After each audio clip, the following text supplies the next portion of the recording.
Imagine a black single mother, working night shifts as a janitor at a towering glass skyscraper, overhearing one sentence that could change the fate of a $5 billion deal.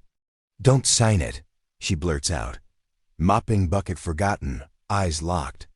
On the stunned CEO, surrounded by men in suits. Everyone turns.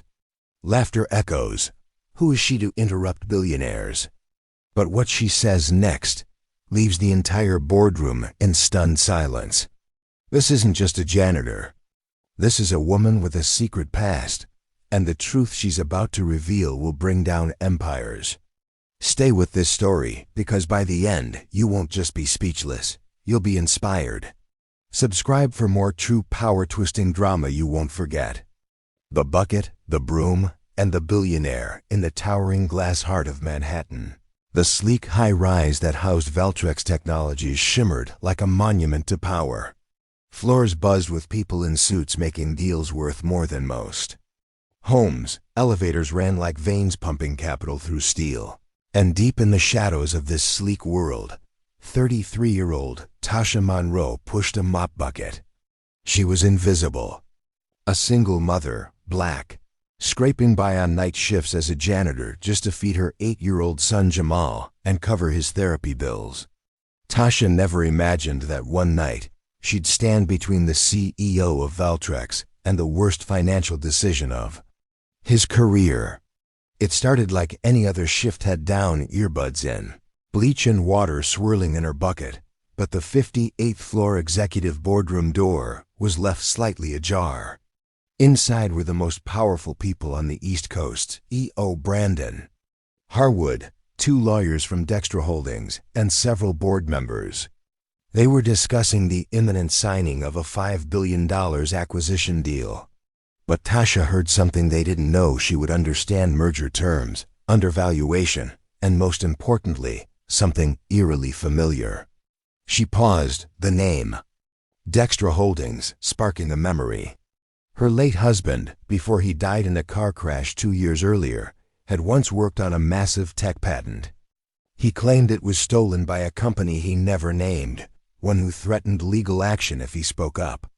Tasha pieced it together, the code name, Project Axiom, the exact software description her husband once drew on a napkin, and her heart slammed in her chest. Dextra wasn't acquiring Valtrex to collaborate.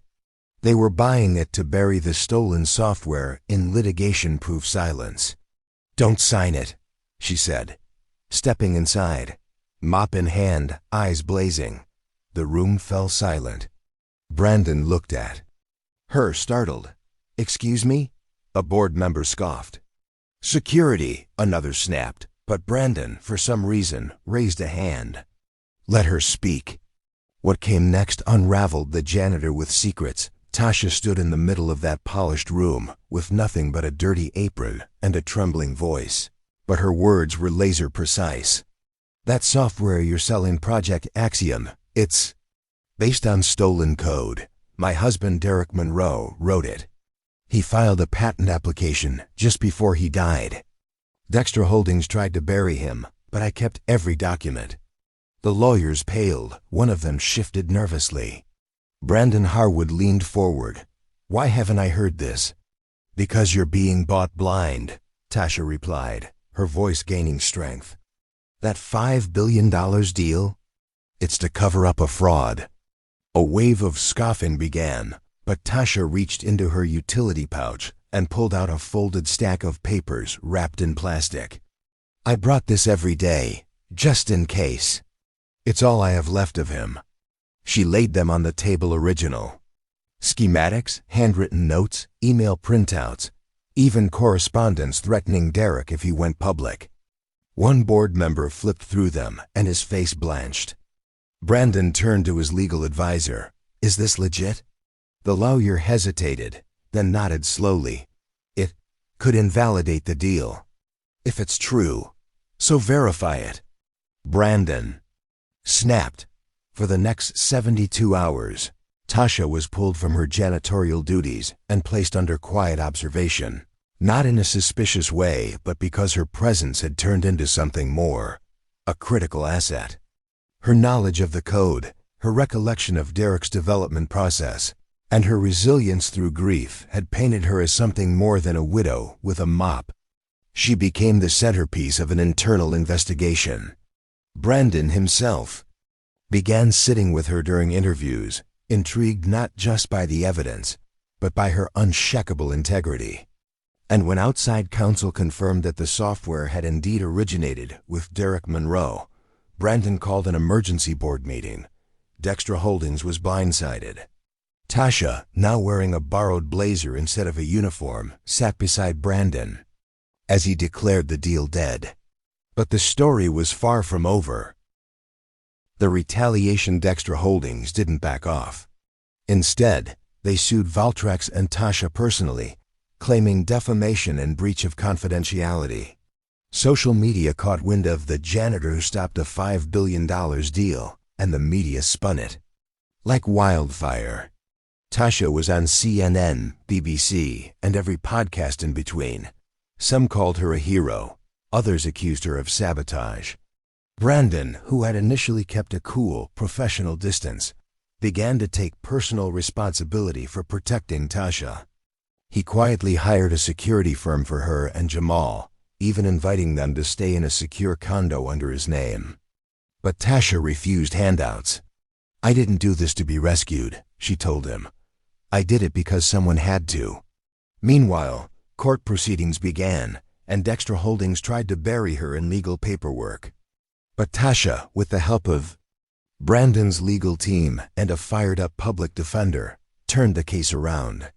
In a stunning courtroom moment, a former Dextra developer stepped forward, an anonymous whistleblower who confirmed that the software had, in fact, been reverse-engineered from Derek's stolen files. The judge ruled in Tasha's favor, and Dextra's stock plummeted. The entire scandal would go on to change the way tech companies approached acquisitions. But the biggest twist came quietly.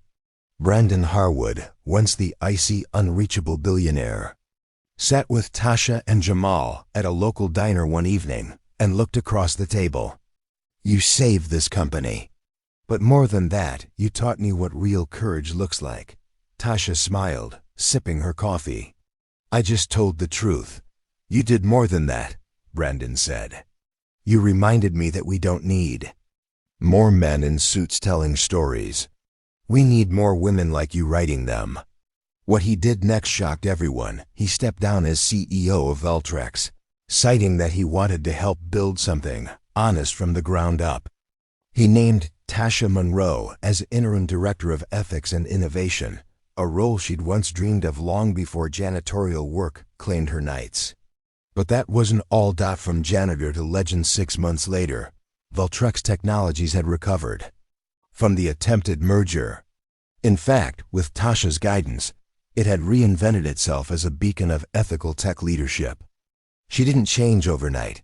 Tasha still took the subway, still cooked rice and beans for Jamal, still missed Derek every single day, but the world saw her differently now.